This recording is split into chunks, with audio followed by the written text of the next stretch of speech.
त्वमादिदेवा पुरुषा पुराणः त्वमस्य विश्वस्य परम निधानम वेत्तासि वेद्यम च परम च धाम त्वया ततं विश्वमनन्तरूप। वायु यमः अग्निवरुणः शशाङ्कः प्रजापतिस्त्वं प्रपितामहश्च नमो नमस्तेस्तु सहस्रकृत्वा पुनश्च भूयोऽपि नमो नमस्ते। वसुदेवसुतं देवं कंसचाणूरमर्दनं देवकी परमानंदं श्रीकृष्णं वंदे जगद्गुरुं श्रीकृष्णं वंदे जगद्गुरुं। कृष्णाय वासुदेवाय हरे परमात्मने प्रणतक्लेशनाशाय गोविंदाय नमो नमः। गोविंदाय नमो नमः। भगवान श्री गोविंद की अतिशय कृपा से और उनकी असीम दया से ये भगवत गीता का जो ज्ञान सत्र है वह नित्य निरंतर गति कर रहा है, चल रहा है। और उनकी असीम कृपा से ही हम सभी भगवत गीता के ज्ञान सत्र में प्रतिदिन समय से उपस्थित होते हैं और हम सभी गीता ज्ञान की चर्चा श्रवण करते हैं और उसका व्याख्यापन होता है। वस्तुतः ये भगवान गोविंद की स्पष्ट और प्रत्यक्ष कृपा का परिणाम है कि ये सत्य निरंतर चल रहा है। संपूर्ण गीता प्रवचन नाम से जो श्रृंखला बननी है उसी का ये अंश ये समस्त गीता ज्ञान सत्र हैं। और इस गीता ज्ञान सत्र में जो भी महानुभाव आज उपस्थित हैं उन सभी को भगवान श्री गोविंद की ओर से आशीर्वचन और मेरी ओर से कोटिसा प्रणाम है। तो हम सभी भगवत गीता के 14वें अध्याय गुणत्रय विभाग योग पर चर्चा कर रहे हैं। क्योंकि अभी अध्याय आरंभ ही हुआ है और इस अध्याय संख्या 14 में हम सभी लोग श्लोक संख्या 2 पर चर्चा कर रहे थे और कल की चर्चा जो थी श्लोक संख्या 2 के पूर्वार्ध भाग पर केंद्रित थी। तो आज की जो चर्चा है वह श्लोक संख्या 2 के शेष उत्तरार्ध भाग पर आधारित रहेगी और इसी विषय को आज हम केंद्र में रख करके आज के सत्र को आरंभ करते हैं। श्री भगवान ने कहा, इदम ज्ञानम उपासित्य मम साधर्यम आगतः सर्गेपि नोपजायन्ते प्रलये न व्यथन्ति च। इस ज्ञान का आश्रय लेकर के मेरे साधर्मता को प्राप्त हुए सिद्धजन सर्गे न उपजायन्ते और प्रलये अपि न व्यथन्ति। जब षष्ठी होती है तो उस समय उनका उद्भव या जन्म नहीं होता। किनका नहीं होता? जिन लोगों ने इस ज्ञान का आश्रय ले लिया है और जो श्री भगवान के साधर्मता को प्राप्त हो गए हैं, ऐसे सिद्ध जनों का षष्ठी के उद्भव काल में कभी भी प्रकटीकरण नहीं होता, क्योंकि साधर्मता वहाँ पे है ना। श्री भगवान की साधर्मता वहाँ पे है और आश्रय जो है वह उस ज्ञान का है जिसका वर्णन भगवत गीता के 14वें अध्याय में किया जाना है। तो यहाँ पर जो कथन है वो ये है कि श्री भगवान की साधर्मता जब प्राप्त हो जाती है तो षष्ठी का जब आरंभ होता है तो ऐसे सिद्ध महापुरुष जो श्री भगवान की साधर्मता को प्राप्त कर लेते हैं, वे षष्ठी के उत्पन्न होने पर जन्म नहीं लेते। इतनी सी बात है। और प्रलय काल में व्यथित नहीं होते। व्यथंती पद कहा है, ना व्यथंती, व्यथित नहीं होते। तो इसी पर हम आज चर्चा करेंगे। देखिए, भारतीय दर्शन में या भारतीय वैदिक वाङ्मय में जो पौराणिक आख्यान है, जिसको महर्षि वेदव्यास कृत कहा जाता है और समझा जाता है, तो उसमें षष्ठी का वर्णन है कि षष्ठी कैसे होती है, गुणों में क्षोभ होता है, उससे महतत्व प्रकट होता है, महतत्व से के विकार से अहंकार की उत्पत्ति होती है, और इस प्रकार से फिर अहंकार में जो विकृति होती है उससे पंच महाभूतों की उत्पत्ति होती है। तो ये प्रकरण अभी अध्याय संख्या 13 का भी विषय था। इस विषय पर हम लोगों ने चर्चा की थी। और यहाँ पर जो प्रकरण है, सर्गे न उपजायन्ते, षष्ठी का जो उद्भव होता है, तो सिद्ध जन जो श्री भगवान की साधर्मता में हैं, उनकी उत्पत्ति नहीं होती। इस तथ्य को सरलतापूर्वक समझने के लिए हम ये कहना चाह रहे हैं कि जैसे इस संसार में किसी विशिष्ट महानुभाव के साथ जब हम हो जाते हैं, उसका साथ ले लेते हैं या उसके लिए कार्य करने लगते हैं या उसके सहयोगी हो जाते हैं, तो उस विशिष्ट व्यक्ति का जो कृपा होती है, उसकी जो छत्र छाया होती है, वह हमारे ऊपर हो जाती है। सामान्य रूप से बात है ये।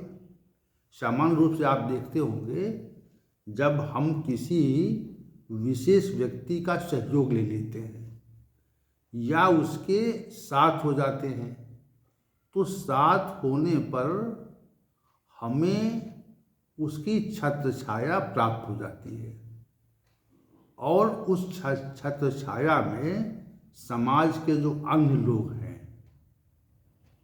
वो उस व्यक्ति से दूर रहते हैं, उसको किसी भी प्रकार व्यथित नहीं करते।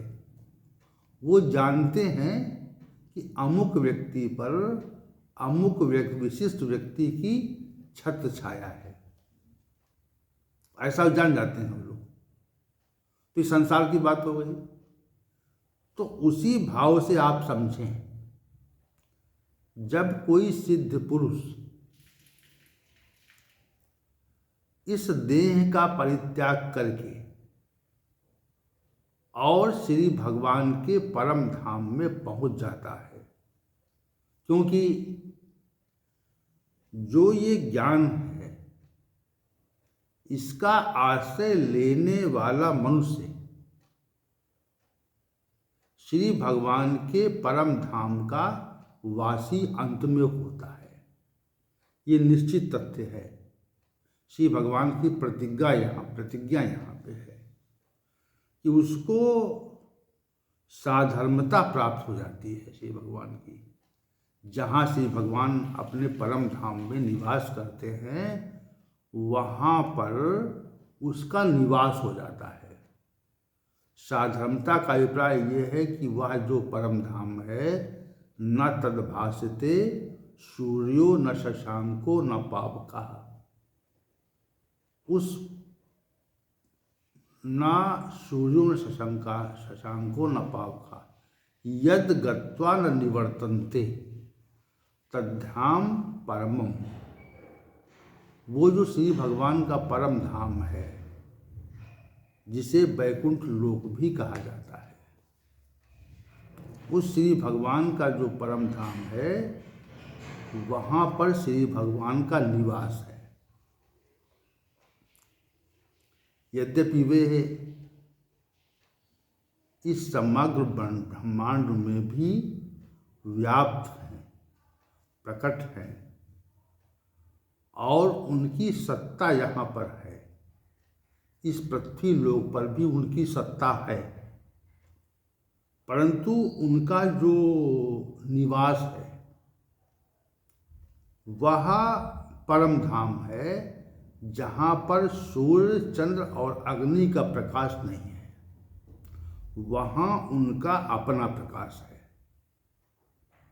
विशेष बात है, वह जो परम धाम है, वहाँ पर सूर्य भी उस परम धाम को प्रकाशित नहीं करता, चंद्रमा भी प्रकाशित नहीं करता, और अग्नि भी उस परम धाम को प्रकाशित नहीं करती। तो उस परम धाम में श्री भगवान का वास है, और ऐसा भगवद गीता का सिद्धांत है, मानना है, या दृष्टिकोण है, या मौलिक कथन है कि जो कोई मनुष्य इस संसार से विदा होकर के और श्री भगवान की सानिध्यता प्राप्त कर लेता है, तो वह वहीं पर ही निवास करता है।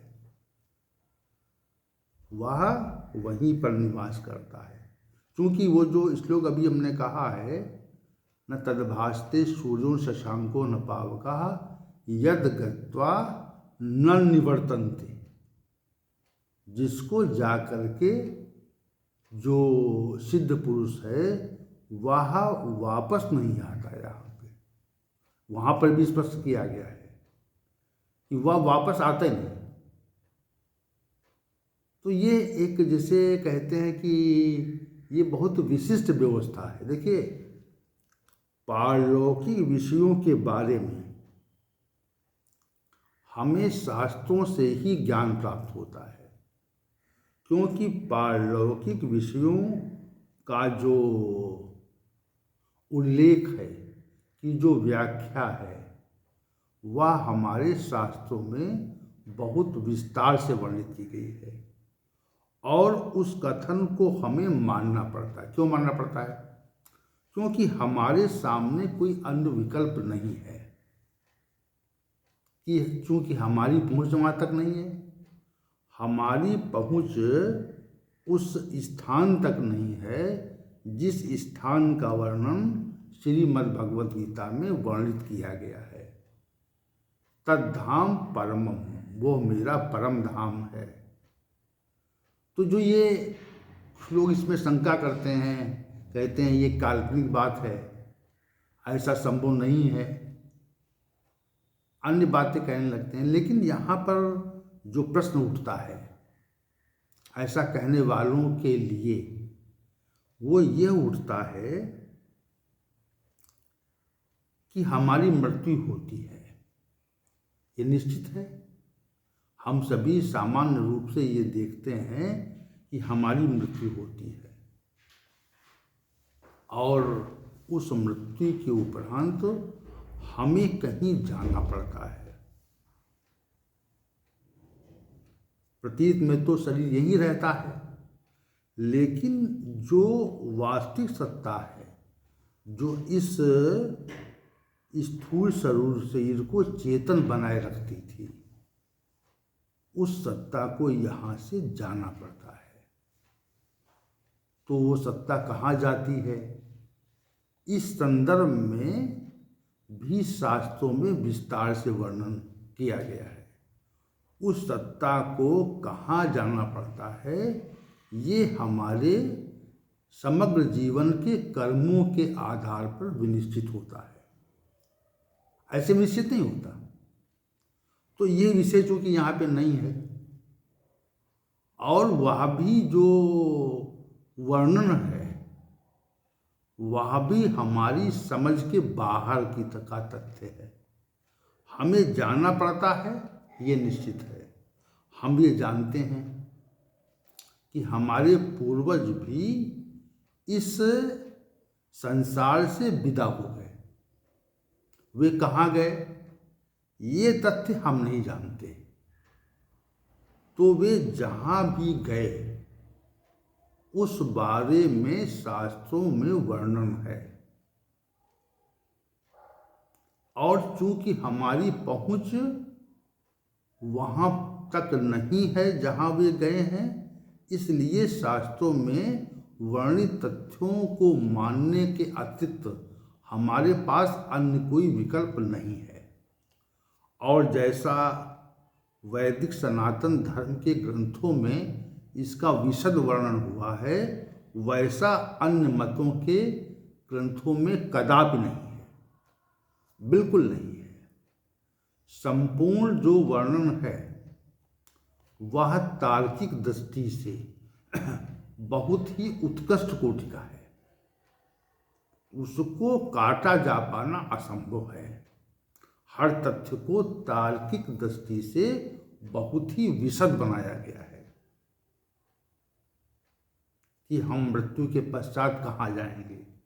लेकिन यहाँ पर श्री भगवान कह रहे हैं कि जिसने मेरी साधर्मता प्राप्त कर ली है, अर्थात जो हमारे परम धाम में हमारी सानिध्यता में आ गया है। आप साधर्मता को सानिध्यता मान लें, तो चूंकि सानिध्यता जो पद है वह समझने में दुरूह नहीं है, वह समझने में सहज है। जैसे हम सभी किसी के सानिध्य में हैं, हम सभी इस संसार में किसी के सानिध्य में रहते हैं। तो सानिध्य में रहने पर उस सानिध्यता का लाभ हमको मिलता है। जैसे हम किसी बहुत ही शक्तिशाली व्यक्ति के सानिध्य में पहुंच जाए, तो पहुंचने पर हमको उसकी सानिध्यता का लाभ प्राप्त होता है, इतना कथन है। और यदि सिद्ध पुरुष जब श्री भगवान की सानिध्यता में पहुंच जाता है, तो सानिध्यता में पहुंचने पर वह श्री भगवान के साथ ही रहता है, उसके इर्द गिर्द रहता है। और सहज कह रहे हैं हम ये बात। तो श्री भगवान की सानिध्यता ही उनकी साधर्म्यता है। और उससे लाभ क्या होता है? उससे लाभ ये होता है कि वह सिद्ध पुरुष षष्ठी के आरंभ में उसका जन्म नहीं होता। विशेष बात देखिए, एक जन्म है तो मृत्यु है। भगवद गीता का जो सिद्धांत है, उस सिद्धांत पे हम स्पष्ट रूप से चर्चा करते हैं और कहते हैं ऐसा सिद्धांत है, सर्गे न उपजायन्ते। श्री भगवान ने कहा कि षष्ठी के आरंभ होने पर उसका जन्म नहीं होता। इतनी सी बात कही श्री भगवान ने। तो षष्ठी के आरंभ में उसका जन्म क्यों नहीं होता? क्योंकि उसको श्री भगवान की सानिध्यता प्राप्त हो गई है। वहां पर जो आश्वासन है, न तदभास्ते सूर्यो न शशांको न पावकः यद गत्वा न निवर्तन्ते तद्धाम परमम। वो मेरा परम धाम है जहाँ पर पहुँच जाने पर निवर्तन्ते, यानी इस लोक में वापसी नहीं होती। फिर वहाँ पर भी ऐसा आश्वासन है, वहाँ पर भी ऐसा आश्वासन है। लेकिन यहाँ का जो आश्वासन है, सर्गे न उपजायन्ते, षष्ठी के आरंभ में उसका उद्भव या जन्म नहीं होता। ये विशेष तथ्य है। षष्ठी का आरंभ होता है, और सृष्टि के आरंभ के साथ ही हम सभी की उत्पत्ति आरंभ हो जाती है। जैसे ये माना जाता है कि जब सृष्टि का समापन होता है, जिसको हम लोग सामान्य रूप से प्रलय कहते हैं, तो हम सभी जो हैं, जब सृष्टि का अंत होता है, जिसको प्रलय काल कहा जाता है, तो प्रलय काल में हम सभी अपने मूल कारण प्रकृति में विलीन हो जाते हैं। तो हमने जो कुछ भी किया है, उस कर्मों के संचयन के साथ, संचित कर्मों के साथ हम मूल प्रकृति में विलीन हो जाते हैं। और जब सृष्टि का आरंभ होता है तो पुनः हमारा जन्म आरंभ हो जाता है, जन्म होता है। यह शास्त्रों का कथन है। प्रलय काल का भी विशेष वर्णन हमारे शास्त्रों में किया, कैसे स्थिति हो जाएगी। ये सब कुछ जो दिख रहा है, यहाँ तक सूर्य तक सब कुछ जलमग्न हो जाएगा। और प्रलय के 4 प्रकारों का भी वर्णन किया गया है। तो चूंकि यहाँ पे वो विषय नहीं है, वहाँ पर ये विषय नहीं है, यहाँ इतना विषय है कि सर्गे न उपजायन्ते और प्रलये न व्यथन्ति च। जब प्रलय काल होता है तो एक विशिष्ट प्रकार का की व्यथा उपस्थित हो जाती है। यहाँ पर तमाम तरह के मेघ जो हैं वह वर्षा करते हैं, और वर्षा करने पर समस्त जो क्षेत्र है वह जलमग्न हो जाता है। तो जैसे कोई मनुष्य किसी नदी में डूब रहा हो और बचाने का साधन न हो, तो वैसी स्थिति जीवों की हो जाती है। और इससे पूर्व भी यहाँ पर जो पृथ्वी है, इस पे अनेक वर्षों तक वर्षा नहीं होती है, क्योंकि वर्षा से ही वनस्पतियाँ उत्पन्न होती हैं।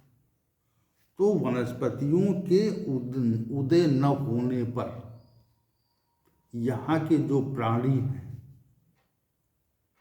उनकी स्थिति भोजन की व्यवस्था न होने के कारण बहुत ही व्यथापूर्ण हो जाती है। जैसे हम लोगों को किसी कारणवश भोजन न मिल सके,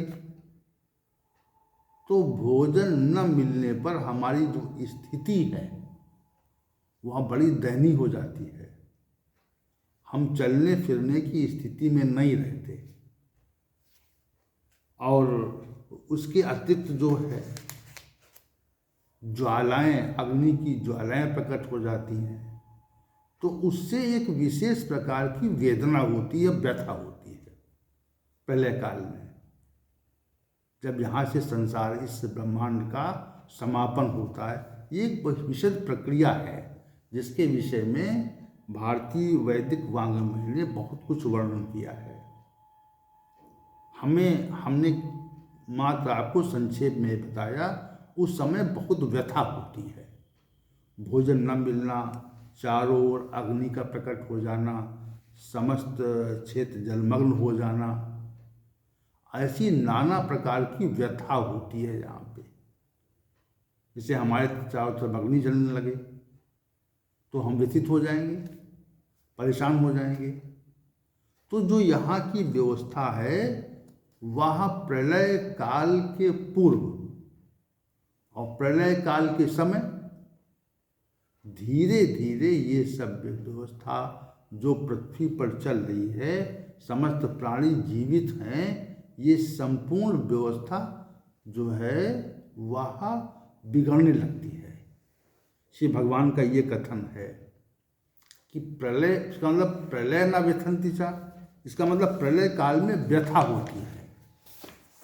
कष्ट होता है, तो उसी कष्ट की ओर श्री भगवान से संकेत करते हैं कि प्रलय काल में उनको व्यथा नहीं होती, और जब सृष्टि आरंभ होती है तो उनका जन्म नहीं होता। तो कथन का अभिप्राय क्या इसमें है? क्योंकि उस सिद्ध पुरुष को श्री भगवान की सानिध्यता प्राप्त हो गई है।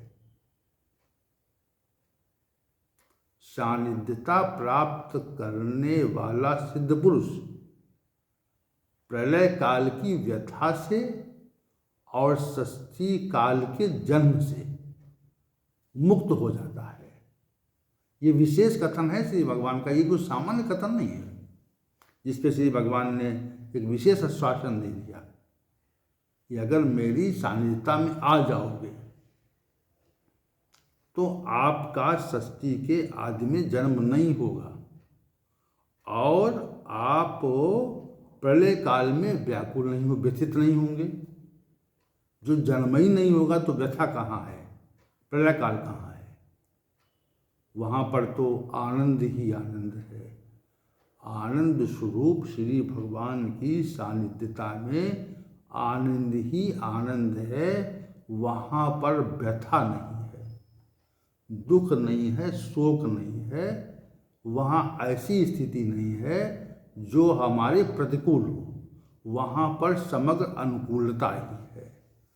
और इसी स्थिति को प्राप्त करने के लिए इस भगवत गीता रूपी शास्त्र का श्री भगवान के द्वारा व्याख्यान किया गया, जिसपे हमारे अपने मनीषी और अपने काल के विशिष्ट महानुभावों ने इस पर तमाम तरह की टीकाएं और भाष्य करके इसकी व्याख्या की। परंतु कथन इतना है कि हमको श्री भगवान की सानिध्यता के लिए प्राप्त कैसे होगी, उसकी क्या प्रक्रिया है, किस तरह हम उनकी सहायता प्राप्त कर सकते हैं, इस विषय का ही विशेष निरूपण इस भगवत गीता रूपी शास्त्र में विस्तार से किया गया है। इतना हम कहना चाह रहे हैं यहाँ पे।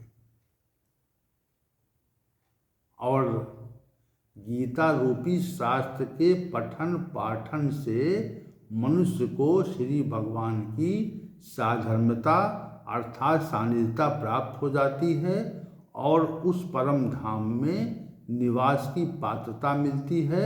और पात्रता मिलने पर उसका जो है सृष्टि के आदिकाल में जन्म नहीं होता और जन्म न होने पर प्रलय काल में व्यथा से वह परे हो जाता है।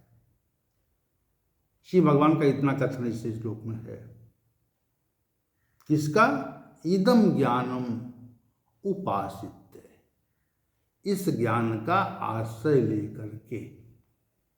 चूंकि अभी ज्ञान की चर्चा तो हुई नहीं है, अभी ज्ञान के विषय को व्याख्यापित नहीं किया गया है, अब व्याख्यापित किया जाएगा। इस श्लोक संख्या 3 से जो है ज्ञान के विषय का व्याख्यान श्री भगवान के द्वारा आरंभ किया जाना है। इतनी सी बात है। तो